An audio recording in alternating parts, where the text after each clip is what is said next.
Hi, my name is Singh. I am the chairman of Group D. We're a multi-dimensional company involved in several spheres of business.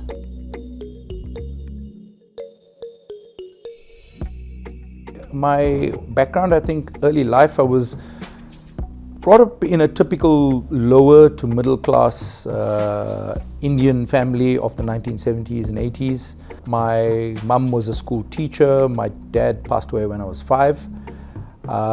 Went to a typical Indian government school, primary school, high school. And after completing school, I studied towards a diploma in mechanical engineering at the then ML Sultan Technicon. I think it's called the DUT at the moment. Joined Anglo American on the gold and uranium division in a little town called Orkney, and they sponsored me to study further towards a higher diploma. And I always felt a bit cheated because I didn't get the opportunities to study towards the BSc mechanical eng degree at a university, even though I qualified for entrance. So midway through that, I quit at Anglo and I went back to university from first year. It was a crazy decision, but I did. And went back to university in my third year, kind of ran out of funding and so on, and I went back to work.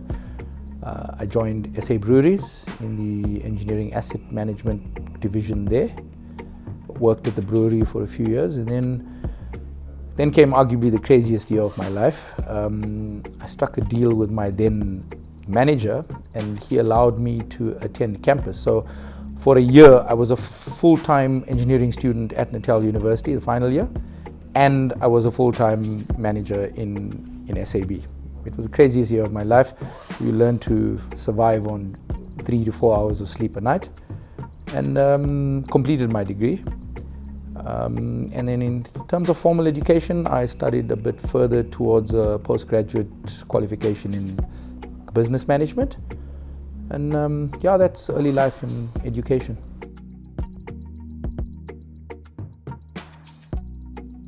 With regard to my choice of career, early on I was a very curious kid. I loved science, so obviously engineering and problem solving and finding out how things worked and fitted together, hence following an engineering path early on.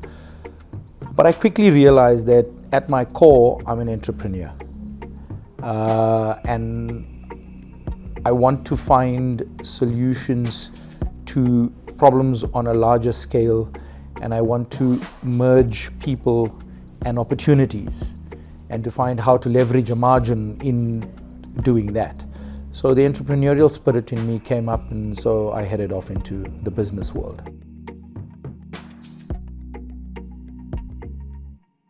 So I found that I was in the corporate space and it wasn't really gelling with me. And I've always loved sports cars and cars in general. And so I turned that passion into a business. That's about 18 years ago. I went out into business on my own in the motor space, and we wholesale and retail cars. And then more recently, I've found that there are other business spaces that have been gelling with my soul and aligning with me in green energy, in attempting to deal with the global hearing pandemic that's coming through, and in also solving everyday problems in the motor industry at large that I've identified that aren't being addressed. So hence quite a broad spectrum of business at the moment.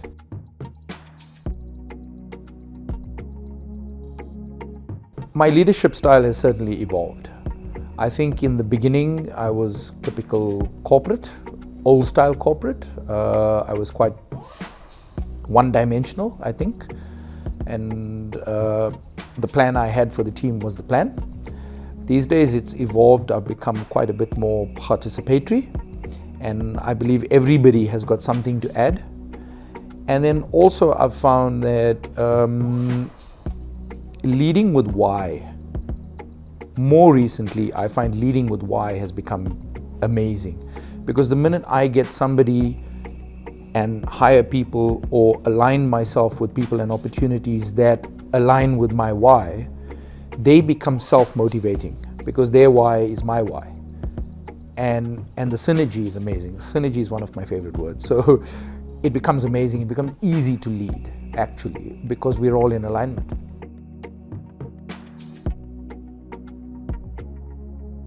Most important skills, I think, in terms of entrepreneurship is to identify a need.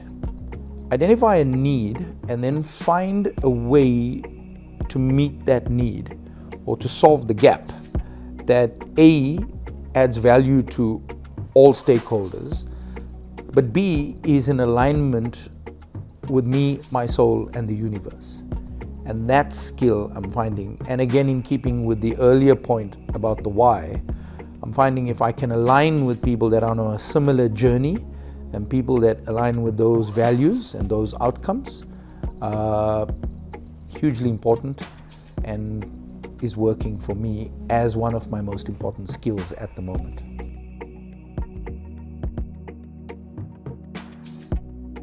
Who inspires me? I think originally it was my mum, because we grew up in a single parent home.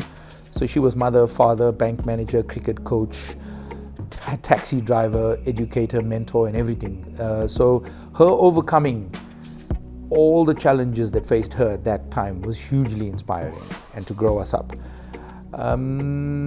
These days, my sister, who's a psychologist in Australia, I find her hugely inspiring to me. I even find my 19-year-old son very inspiring. The way he's growing up into a very well-balanced gentleman in today's age of very entitled young people. I'm finding that inspiring. But if I have to answer on a broader scale, the great teachers like the John Kehoes, the Robin Sharmas, the Tony Robbins, more recently Dr. Shefali and so on, those are the people I glean a hell of a lot of inspiration from, and I'm learning and growing from their work every day. As to what inspires me, I think human spirit. The ability, we've got some mind-bogglingly amazing people in KZN. I look at what we've faced in the recent past with the global downturn, with COVID, with looting, with flooding, with everything, and we still persevere. We still have smiles on our face. I find that monstrously inspiring. And then I've learned from John Keogh's work to draw inspiration from every little thing you see on an everyday basis. There's 1,000 gifts that we get given by the universe every day. It's up to us to spot them and to receive the inspiration. I think advice to my younger self and to anybody at large, especially now, although it would have been nice if somebody said this to me at 18, there's a global awakening happening right now, a global revolution, if you want to call it, of consciousness. And the sooner we all climb on board, and the sooner we become aware of those strengths and those innate powers that reside within each one of us, when we align with the energies of the universe, the quicker we can achieve our goals in business and in life and in everything, rather than fighting them. And these powers reside within us, and they're so easy to leverage if we can just climb off the hamster wheel and clean out the muck that's blocking so many people in society today. We become so blinded. So my advice to my 18-year-old self, or to anybody else around me, climb on board the consciousness revolution. Quicker the better.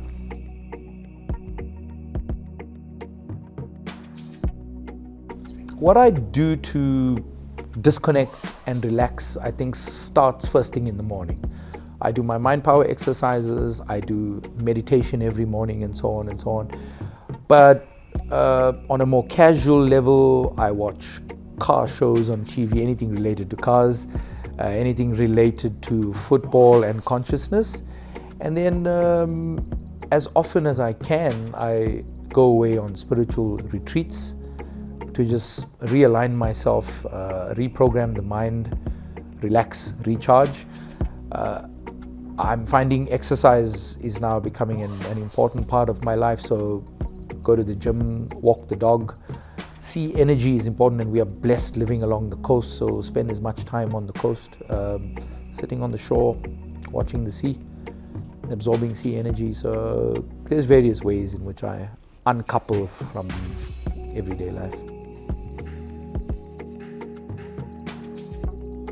The motto I have in life, or I always laugh when people ask this to me, because I answer it with a bit of a joke. I say to people, I have PMS. And then they look at me very, very strangely, and I say, PMS, personal mission statement. So my personal mission statement is to add value in every interaction I have, and hence leave the planet a richer place than I found it. So even with this interview, if anybody watching can glean one piece of advice or one piece of help from it, and it adds value to their life, then I'm living in keeping with my personal mission statement.